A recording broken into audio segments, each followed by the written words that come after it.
What's good, everyone? We are about to react to the value of a college degree. I'm not gonna say too much on it because I haven't seen the video, of course, but it's always a big topic when people are talking about the value of a college degree. So let's get right into it.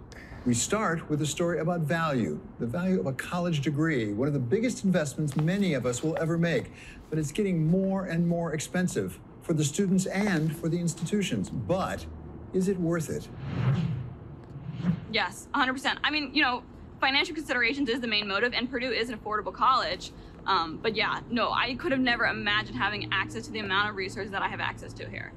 Rebecca Seener is a rising junior at Purdue. She pays about $41,000 a year as an out-of-state student, just over the national average of $36,000, a number that's gone up 40% since 2004, with students like Seener making ends meet through a combination of grants, scholarships, and federal loans. I am very appreciative of the scholarship and grant Purdue has offered me. I would not be able to be here without it.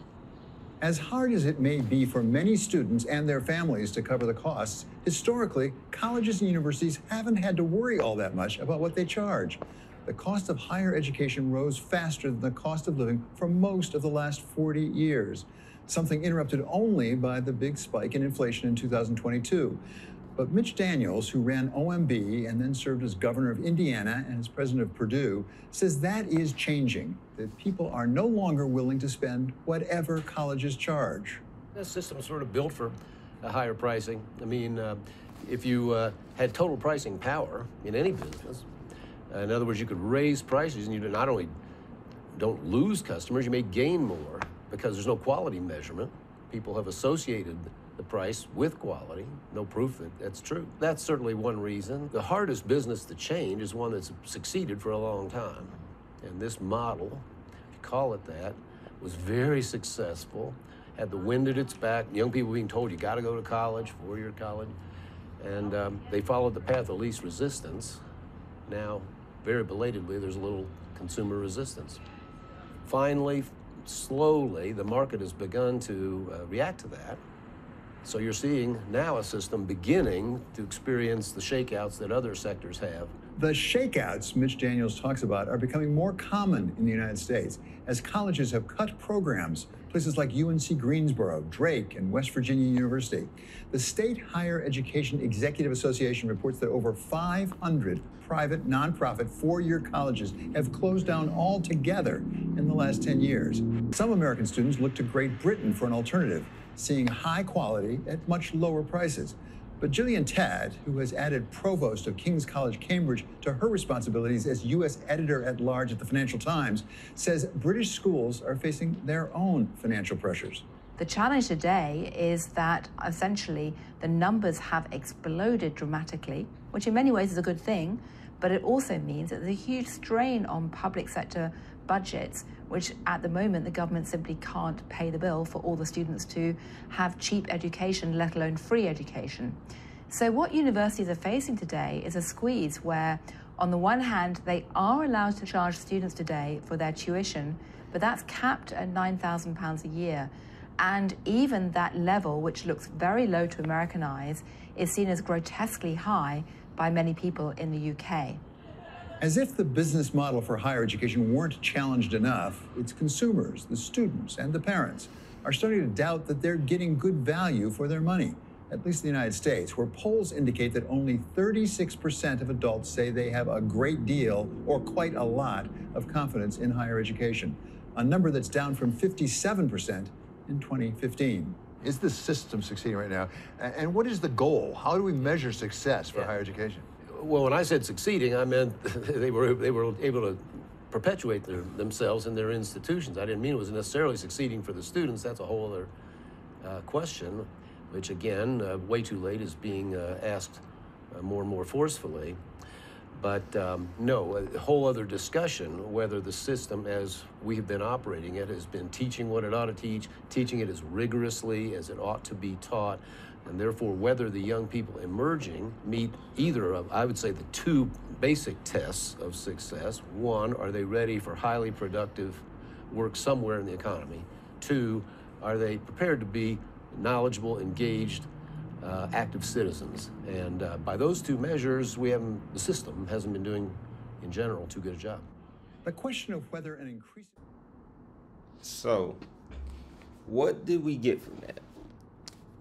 So, there was a lot to cover, right? And I want to say that tuition is getting more expensive. As I said in the videos, a lot of people are questioning, is school worth it? Honestly, higher education is worth it. I think we want instant results when it comes to college, and it doesn't work like that. It's different types of learning. Being a graduate student, I would say it's a bit different from undergraduate, meaning undergraduate is where you first start college. Like when you step into college for the first time, you're considered undergraduate, and you go through another 4 years. Then graduate school is when it's post-graduation. So after you graduate from undergraduate, you're a graduate student, and so on. I feel like it is worth it, considering the background that I came from as a kid to now. It took a lot of growth. It took a lot of learning, as in, like, I was always good with people, but school taught me more like putting terminologies behind what I was trying to say on a lot of things. So I would say that getting more expensive, is it worth it? I feel like it is worth it. You just have to know how to conquer it, because we got a debt-free degree. We believe in, if this is your first time on this channel, we believe in starting at a 2-year, then bridging to a 4-year. That's why you see the 2-year degrees right there, and you see the university on that side. And then we're working on our masters right now. We haven't paid any money.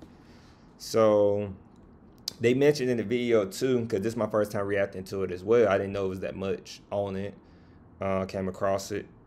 It said, how many of us really get scholarships? Because the girl was talking how she paid 40-some thousand. She paid like $40,000 a year to go to school, and that is a complete disconnect, because, well, with scholarships, I didn't really count on scholarships. I feel like starting at a 2-year gives you an abundance of scholarships.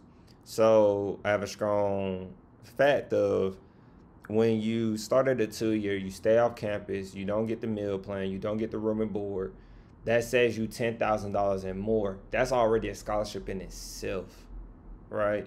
So $40,000 a year. I don't know if she was undergraduate. I don't know if she was graduate, but undergraduate, that's too much money. I can tell you right now, my first 2 years of college, I paid about $6,000 for my first 2 years of college, because I started at 2-year, and 2 years are very, very affordable. And when I bridged to my university, I paid a little more. I paid way more than I should, but if I can save money paying more than I should at my university, you can do the same thing. So as far as scholarships, I wouldn't count on scholarships. I would count on staying off campus and not getting the meal plan, room and board, and so forth. So Mitch Daniels, I haven't heard of him until now. And so just for you all, I'm going to pull up his salary for you all. Mong Chang, if I pronounced that right. As you can see, he's the Dean of Engineering at Purdue. This is like a Purdue website, I'm assuming, because it has Purdue campus editor, and it says Purdue spawns like their media or news article for the campus.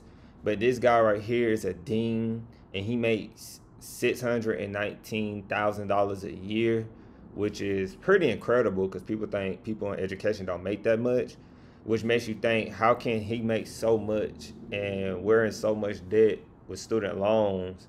It just doesn't add up, right? So then Mitch Daniels, what we really should talk about Mitch Daniels is Mitch Daniels was the president at the end of term 2022, apparent to this, from where it seems. But as you can see, Mitch Daniels was able to reach a salary of $953,322. So I just wanted to point that out for you real quick. I wanted to point that out that presidents make a lot of money in college. It doesn't matter what president you go look up, from 2 years to 4 years, private schools, they make a lot of money. And Mitch Daniels did something that was pretty incredible when we was listening to the video. He mentioned that he froze the tuition prices. Now imagine if other schools can freeze the tuition prices or look at other ways to allocate money. I strongly believe that colleges don't have, how can I put it? They don't have like a cap. They don't have like a really budget that they stick to. And they add a lot of amenities like swimming pools, these activities you wouldn't imagine that's on the college. Colleges are like, you can pretty much say like hotels. They're definitely businesses. They have a lot of land and so many more. I'm just naming. So this was just some I felt like you should be exposed to, something to highlight. And remember that you have to think for yourself and not rely on nobody in higher education, because it's a business. They don't really, like bigger schools really don't care. But I would say smaller schools to mid-sized schools, they'll care, come sit in rooms with you, talk to you. In some schools, you can meet the president. We done.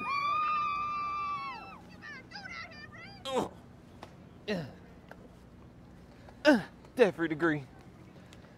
They say I bring debt, but we ain't.